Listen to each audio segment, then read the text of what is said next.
श्री रामचंद्र मानस अयोध्याकांड का शेरवा हिंदी में राम कथा सुनिए भक्तगणों। बशी जी ने नाव में तेल भरवाकर राजा के शरीर को उसमें रखवा दिया। फिर दूतों को बुलाकर उनसे ऐसा कहा, तुम लोग जल्दी दौड़कर भरत के पास जाओ। राजा की मृत्यु का समाचार कहीं किसी को न कहना।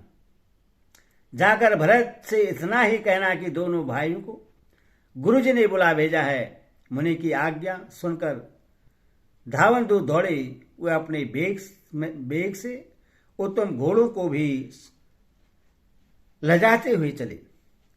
जब से अयोध्या में अनर्थ प्रारंभ हुआ तभी से भरत जी को अपशकुन होने लगे।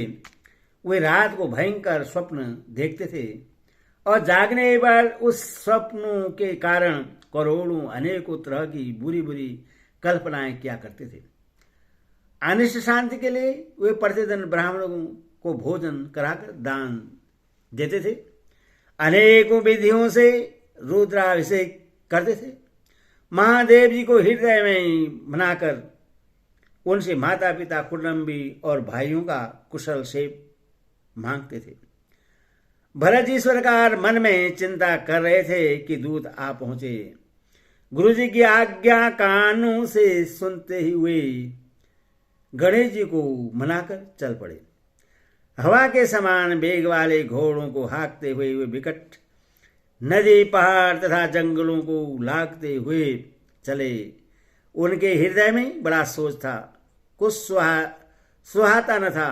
मन में ऐसा सोचते थे कि उड़कर पहुंच जाऊं। एक एक निमेष वर्ष के समान बीत रहा था।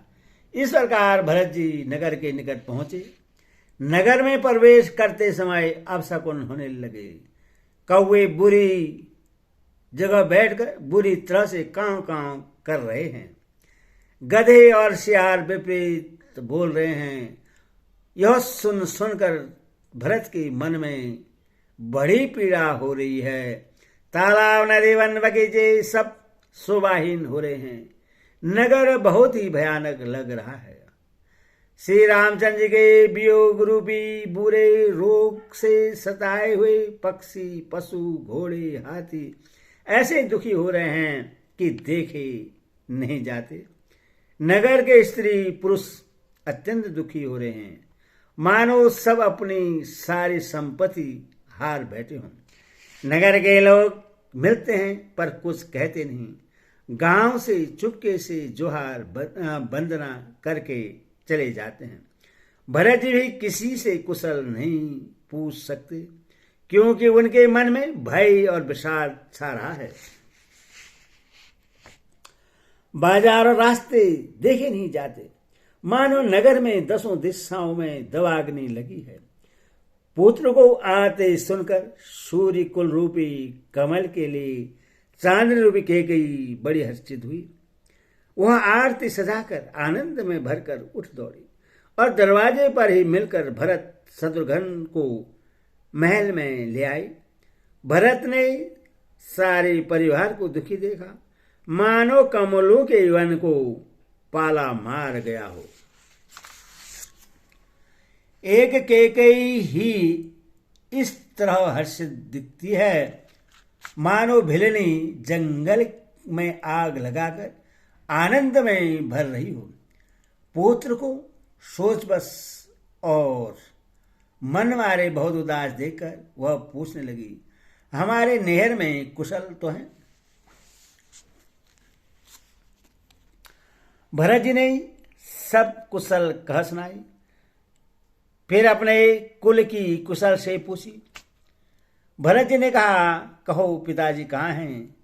मेरी सब माताएं कहाँ हैं? सीता जी और मेरे प्यारे भाई राम लक्ष्मण कहाँ हैं? पुत्र के स्नेह मई वचन सुनकर नेत्रों में कपट का जल भरकर पापनी के गए भरत के कानों में और मन में सूल के समान चुभने वाले वचन बोली, हे तात, मैंने सारी बात बना ली थी। बेचारी मंथरा साय हुई, फिर विधाता ने बीच में जरा सा काम बिगाड़ दिया। वह यह कि राजा देवलोक को पधार गए। भरत यह सुनते ही विषाद के मारे विवश बेहाल हो गए, मानो सिंह की गर्जना सुनकर हाथी स्वयं गया हो। वे तात तात हातात पुकारते हुए अत्यंत व्याकुल होकर जमीन पर गिर पड़े और विलाप करने लगे कि हे तात, मैं आपको स्वर्ग के लिए चलते समय देख भी ना सका। हाय, आप मुझे श्री रामचंद्र जी को सौंप भी नहीं गए। फिर धीरज धरकर वे संभल कर उठे और बोले, माता, पिता के मरने का कारण तो बताओ। पुत्र का वचन सुनकर कैकेयी कहने लगे, मानो मर्म स्थान को पाछ कर चाकू से चीर कर उस समय जहर भर रही हो। कुटिल और कठोर कैकेयी ने अपनी सब करनी शुरू से आखिर तक बड़े प्रश्न मन से सुना दी। श्री रामचंद्र का बन जाना सुनकर भरत जी को पिता का मरण भूल गया और हृदय में इस सारे अनर्थ का कारण अपने को ही जानकर वे मौन होकर स्तंभित रह गए। आधार उनकी बोली बंद हो गई और वे सन्न रह गए। पुत्र को व्याकुल देकर कैकेयी समझाने लगी, मानो जले पर नमक लगा रही हो। वह बोले, हे तात, राजा सोच करने योग्य नहीं है। उन्होंने पुण्य और यश कमाकर उसका पर्याप्त भोग किया। जीवन काल में ही उन्होंने जन्म लेने के संपूर्ण फल पा लिए और अंत में वे इंद्रलोक को चले गए। ऐसा विचार कर सोच छोड़ दो और समाज सहित नगर का राज्य करो। राजकुमार भरत जी यह सुनकर बहुत ही सहम गए, मानो पके घाव पर अंगार छू गया हो। उन्होंने धीरज धरकर बड़ी लंबी सांस लेते हुए कहा, पापनी, तूने सभी तरह से कुल का नाश कर दिया। हाय, यदि तेरी ऐसी ही अत्यंत बुरी रुचि दुष्ट इच्छा थी तो तूने जन्मते ही मुझे मार क्यों नहीं डाला। तूने पेड़ को काटकर पत्ते को सींचा है और मछली के जीने के लिए पानी को उलीच डाला, अर्थात मेरा हित करने जानकर उल्टा तूने मेरा अहित कर डाला। मुझे सूर्यवंश या वंश दशरथ जी सरी के पिता और राम लक्ष्मण से भाई मिले, पर हे जननी, मुझे जन्म देने वाली माता तू हुई। क्या किया जाए, विधाता से कुछ भी बस नहीं चलता। अरे कुमति, जब तूने हृदय में यह बुरा विचार निश्चय ठाना, उसी समय तेरे हृदय के टुकड़े टुकड़े क्यों न हो गए। वरदान मांगते समय तेरे मन में कुछ भी पीड़ा नहीं हुई, तेरी जीभ गल नहीं गई, तेरे मुंह में कीड़े नहीं पड़ गए। राजा ने तेरा विश्वास कैसे कर लिया। जान पड़ता है विधाता ने मरने के समय उनकी बुद्धि हर ली थी। स्त्रियों के हृदय की गति चाल विधाता भी नहीं जान सके। यह संपूर्ण कपट, पाप और अवगुणों की खान है। फिर राजा तो सीधे सुशील और धर्मपरायण थे, वे भला स्त्री स्वभाव को कैसे जानते। अरे जगत के जीव जंतु में ऐसा कौन है जिसे श्री रघुनाथ जी प्राणी के समान प्यारे नहीं हैं। वे श्री राम जी भी तुझे अहित हो गए, बैरी लगे। तू कौन है, मुझे सच सच कहा। तू जो है सो है। अब मुंह में स्याही पोत कर, मुंह काला करके उठकर मेरी आंखों की ओट में जा बैठ। विधाता ने मुझे श्री राम जी से विरोध करने वाले तेरे हृदय से उत्पन्न किया। अथवा विधाता ने मुझे हृदय से राम का विरोधी जाहिर कर दिया। मेरे बराबर पापी दूसरा कौन है? मैं व्यर्थ ही तुझे कुछ कहता हूं। माता की कुटिलता सुनकर शत्रुघ्न के सब अंग क्रोध से जल उठे, पर कुछ बस नहीं चलता। उसी समय भांति भांति के कपड़ों और गहनों से सजकर कुंवरी मंथरा वहां आई। उसे सजी देकर लक्ष्मण के छोटे भाई शत्रुघ्न जी क्रोध में भर गए, मानो जलती हुई आग को घी की आहुति मिल गई हो। उन्होंने जोर से तक कर कुबड़ पर एक लात जमा दी। वह चिल्लाती हुई मुंह के बल जमीन पर गिर पड़ी। उसका कुबड़ टूट गया, कपाल फूट गया, दांत टूट गए और मुंह से खून बहने लगा।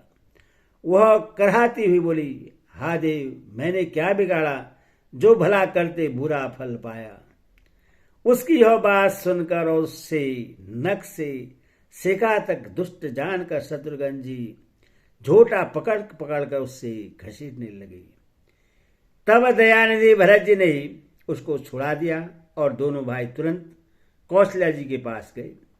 कौशल्या जी मैले वस्त्र पहने हैं, चेहरे का रंग बदला हुआ है, व्याकुल हो रही हैं, दुख के बोझ से शरीर सूख गया है। ऐसी दिख रही है मानो सोने की सुंदर कल्पलता को वन में पाला मार गया हो। भरत जी को देखते ही माता कौशल्या जी उठी, पर भरत जी को देखते ही माता कौशल्या जी उठ दौड़ी, पर चक्कर आ जाने से मूर्छित होकर पृथ्वी पर गिर पड़ी। यह देखते ही भरत जी बड़े व्याकुल हो गए और शरीर की सुधि भूलकर चरणों में गिर पड़े।